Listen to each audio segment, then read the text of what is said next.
जिनको भी विचार या मन के बारे में समझना है, ये वीडियो उनके लिए है।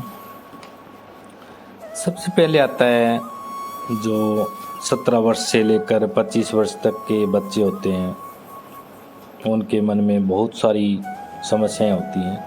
वे विचार क्या है, मन क्या है, या ये चीज़ें कैसे हो रही हैं, क्यों हो रही है। तो सबसे पहले हमें समझना पड़ेगा, महत्वपूर्ण ही है इसमें समझना कि विचार कहाँ से उत्पन्न होते हैं और विचारों से ही फिर मन बनता है। बिना विचार मन बन ही नहीं सकता। मन, इच्छा, ये चीज़ें उसी की प्रतिक्रिया हैं। विचार के 10 कारण हैं, महत्वपूर्ण 10 कारण हैं, और भी हो सकते हैं, पर सबसे महत्वपूर्ण 10 ही कारण हैं। विचार क्यों पैदा होते हैं? सबसे पहला कारण है यादें या स्मृति, जिसको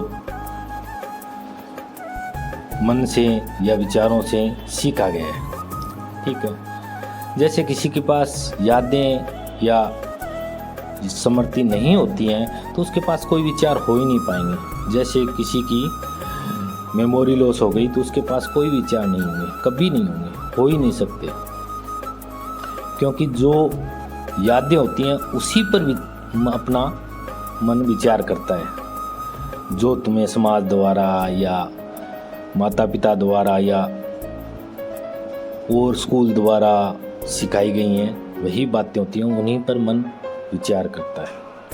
पहला पॉइंट हो गया यादें या स्मृति। सबसे पहले विचार उठते हैं उससे। दूसरा नंबर है अहंकार या मैं का। उसे भी तुम्हारी यादों द्वारा बनाया गया है। यादें जो स्कूल में सिखाई गई, तुम्हारे माता पिता द्वारा सिखाई गई या समाज द्वारा सिखाई गई। भाई तुम्हारी जाति ये है, तुम्हारा धर्म ये है, तुम ये हो, इसको पूछते हो, ये खाते हो, ये नहीं खाते हो, ये तुम्हारे धर्म में है, ये तुम्हारे धर्म में नहीं है।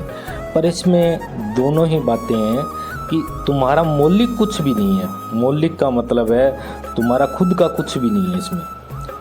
मतलब जो यूनिक हो, तुमने प्राप्त किया हो कहीं से, वो कुछ भी नहीं है। ये सिर्फ तुम्हारे समाज, स्कूल और तुम्हारे अनुभव द्वारा सीखी गई बातें होती है। भी मैं ऐसा हूँ, मैं ऐसा हूँ, ये अहंकार पैदा करती है। भाई मैं इस जाति का हूँ, मैं ये इस धर्म का हूँ, इसको मैं मानता हूँ और इसको नहीं मानता हूँ। पर तुम्हारे पास खुद का कुछ भी नहीं है। खुद का एक शब्द तक नहीं है कि तुम बोल पाओ ये चीज़ें ऐसी है।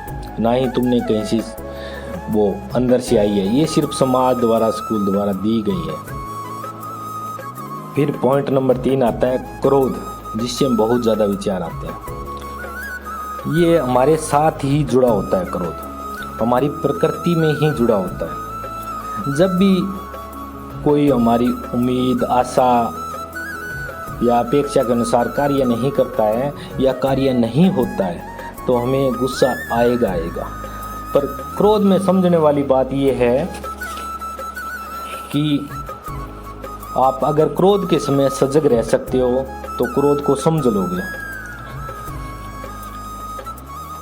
अक्सर हम उसे चाहते हैं जो समाज द्वारा दी गई बातें हों और हो, जो हमारे विपरीत हो। जो भी चीज़ हमारे विपरीत होगी तो क्रोध पैदा होगा।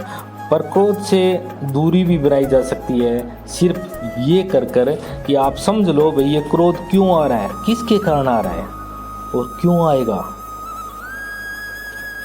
ज़्यादातर क्रोध आता है हमें किसी से उम्मीद से या किसी अपनी बात को सही नहीं होने से। पर क्यों हो सही वो, कभी सोचो इस पर, क्यों सही हो? तुम्हारे लिए कौन बैठा है? खुद बेचारे जो भिखारी हैं उनसे तुम अपेक्षा रखते हो कि भाई ये हमें नमस्कार करे, ये ऐसे करे, ये ऐसे करे। क्यों करे भाई? उसका खुद का जीवन है, क्यों तुम्हें नमस्कार करे, क्यों तुम्हारे कार्य करे? उसका एक खुद का जीवन है, मालिक द्वारा बनाया गया, वो भी एक जीव है। 4 नंबर इसमें पॉइंट आता है जिससे विचार उठते हैं, तुलना करना या कंपेयर करना खुद को। ये ऐसा है कि हमें समाज द्वारा जन्म से ही कंपेयर करना सिखाया जाता है। जैसे तेरे नंबर कितने आए, दूसरे लड़के के नंबर कितने आए, और तू कमज़ोर क्यों रह गया, तेरे नंबर क्यों कम आए। ये समाज द्वारा सिखाई गई कुछ गलत बातें हैं। सही ये है कि आप समझो वो मालिक का बनाया यूनिक है, आप भी मालिक के बनाए यूनिक है। जैसे एक पेड़ के पत्ते एक जैसे नहीं होते, सारे पत्ते इतने पेड़ पर इतने पत्ते होते हैं, लाखों पत्ते होते हैं, फिर भी कोई दूसरा पत्ता तोड़ोगे तो वो सेम मिलेगा ही नहीं कभी। इसलिए कभी किसी से तुलना करो ही मत। और क्यों करो, अरे जब तुलना का विचार आए तो तुलना के विचार को स्पष्टता से देखो, निष्पक्ष होकर, भाई क्यों कर रहा हूँ तुलना, किस लिए कर रहा हूँ, हमेशा ये आवाज़ उठाओ। फिर हमें विचार आते हैं जब हम किसी चीज़ से असंतुष्ट हो जाते हैं। तो सबसे पहले ये देखो कि जैसे कोई पैसे के लिए पढ़ रहा है और उसको नौकरी मिल गई और उसको पसंद था खेलना और पढ़ा वो पैसे के लिए, तो वो हमेशा असंतुष्ट रहेगा, क्योंकि उसको जो पाना था वो पैसा मिल रहा है, पर उसके बदले उसको वो काम किया कराया जा रहा है जो उसको पसंद ही नहीं था, वो हमेशा असंतुष्ट रहेगा। जैसे किसी को म्यूजिक बजाने में आनंद आ रहा है और किसी को म्यूजिक द्वारा पैसे कमाने हैं, तब मुश्किल होगी। जो म्यूजिक बजाने वाला होगा वो आनंद से बजाएगा, और जो पैसे के लिए बजाएगा वो हमेशा परेशान रहेगा, क्योंकि वो उसकी प्रकृति थी ही नहीं। जब भी आप अपनी प्रकृति के विपरीत कुछ कार्य या कुछ बातें या कुछ विचार करोगे तो आप हमेशा असंतुष्ट ही रहोगे। असंतुष्ट होते ही आपके विचार आपके बहुत ज़्यादा हावी होंगे, भाई ये कैसे हो गया, वो कैसे हो गया। तो इस चीज़ को समझना है, महत्वपूर्ण है, हर बात को समझना है। विचारों के लिए छठा पॉइंट आता है सही कार्य नहीं होना। कई बार हमारा धर्म होता है कुछ और करना और हम करते कुछ और हैं। जैसे आपका बच्चे का धर्म है क्लास में पढ़ना और हम कर रहे हैं कुछ और, तो बहुत ज़्यादा विचार आएंगे, क्योंकि जो पढ़ाया जा रहा है वो भी हमें समझ में नहीं आएगा और पीछे का भी समझ में नहीं आएगा। तो वही कार्य करें जो आवश्यक हो और समय के अनुसार ज़रूरी भी हो। हमेशा ये याद रखें, जिस समय जो कार्य ज़रूरी है वो ज़रूर करें, नहीं तो बहुत ज़्यादा विचार चलेंगे और वो आपको फिर परेशान करेंगे। उसका एक ही हल है, जो सही कार्य और सही समय पर जो कार्य करना है वो ज़रूर करें। विचारों का चलने का एक कारण और आता है अपेक्षा, उम्मीद या मांग। ये होती है हमारे खुद से, जैसे हमारे इतने नंबर आने चाहिए, इतने क्यों आए, या दूसरे से भाई ये ऐसा करना चाहिए था, ऐसा क्यों नहीं किया, जैसे इसको मैंने ये किया था, इसको मैंने ये दिया था, इसने इसके बदले ये नहीं किया, वो नहीं किया। ये मांग होती है मन की। इसको समझें, क्यों करे दूसरा तुम्हारे लिए और किस लिए करे। कोई भी कारण नहीं होगा, क्योंकि वो अपना खुद का जीवन जिए या तुम्हारा जीवन जिए। और दूसरा है खुद से अपनी कई बार अपेक्षा होती है, पर उसके लिए एक ही हल है, प्रैक्टिस, बार बार प्रयास और हार्डवर्क। यही है, इसके अलावा कोई तरीका नहीं है कि आप बेस्ट कर पाएँ। हल भी तुम्हारे अंदर से आएगा, दूसरा कोई हल नहीं दे पाएगा। कहीं भी ढूंढो कोई कुछ नहीं बता पाएगा, झूठी बातें हैं बाकी सारी। और विचार आने का आठवां कारण है समाज या दूसरों से सीखी हुई बातें। ज़्यादातर हमें जो ज्ञान प्राप्त होता है हमें समाज द्वारा, माता पिता या गुरुजनों द्वारा प्राप्त होता है, हमारा कुछ भी नहीं होता उसमें। इसके लिए सबसे पहले आपको निष्पक्ष होकर कम से कम हर विचार पर एक बार निष्पक्ष रूप से उसको देखना है, भाई विचार क्यों आ रहा है, कैसे आ रहा है और किसने दिया था ये विचार और क्यों दिया, और क्या ये सही है, और सही है तो क्यों है। ये विचार ज़रूर करें। जो भी बातें समाज द्वारा सिखाई गई हैं, ये नहीं है कि उनके विपक्ष, हो सकता है उन्होंने सही बोला हो सकता है उन्होंने झूठ बोला हो, पर उस पर विचार ज़रूर करें, भाई ये बात गलत है या सही है, क्योंकि उस पर सीधा कोई कार्य ना करें। तो जो आपके अंदर से समझ आएगी सही, वो बिल्कुल सही आएगी।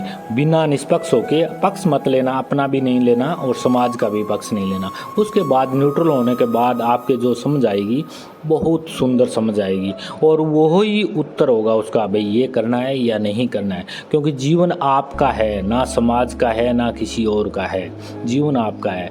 समाज के लिए यही अच्छा है कि आप एक सब अच्छे इंसान बने। और विचारों को उठने का 9वां कारण है काम वासना। जो विचार ज़्यादातर आपके हार्मोनों के कारण, जो उम्र के साथ हार्मोन होते हैं उनके कारण उठते हैं। उनको समझो, उनके विचारों में मत उलझो, फिल्मी बातों में मत उलझो, उनको स्पष्टता से समझो, न्यूट्रल होके भाई ये विचार आ रहा है, क्यों आ रहा है, क्या शरीर की मांग है, क्या मन की मांग है, क्यों शरीर क्या पाना चाहता है और हम क्या पाना चाहते हैं, और इस समय ज़रूरी क्या है, वही करना है जो जिस समय ज़रूरी हो।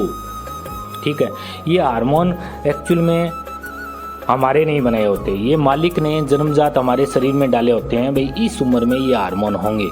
ठीक है, तो उनको समझना ज़रूरी है। फिल्मी बातों में मत आना, किसी दोस्त की बात में मत आना या समाज की बात में नहीं आना। उस बात को समझना है, भाई ये हार्मोन कहाँ से आ रहे हैं और ये विचार क्यों उठ रहे हैं और क्या मांग रहा है शरीर, क्यों मांग रहा है और क्या ये ज़रूरी है।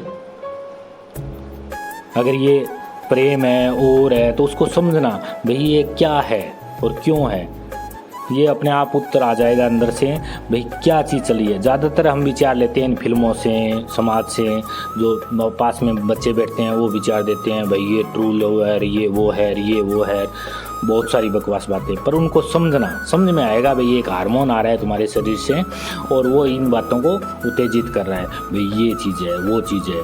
नहीं, उनको बिल्कुल तरीके से समझना है आपको कि ये क्यों आ रहा है, किस कारण से आ रहे हैं, और उनको शांत करने के लिए बहुत अच्छी अच्छी बातें हैं। गेम खेलो, तेज चलो और अपने जीवन को ऐसे कार्य में लगाओ जिसमें इनके लिए टाइम ही ना हो, तो वो विचार कभी नहीं आएंगे, कभी नहीं आएंगे, क्योंकि आपके पास कोई समय बचेगा ही नहीं जीवन में जिन बकवास बातों के लिए, कभी नहीं बचेगा। हाँ, प्रेम हो सकता है, पेड़ से हो सकता है, पशु से हो सकता है, पौधे से हो सकता है, पर उसके लिए प्रेम का मतलब है जो भी रहे आनंद से रहे। इसका पाने का कोई मतलब नहीं होता प्रेम का, और कहीं होता भी नहीं है। विचार उठने का एक महत्वपूर्ण और कारण होता है 10वां, डर और भय।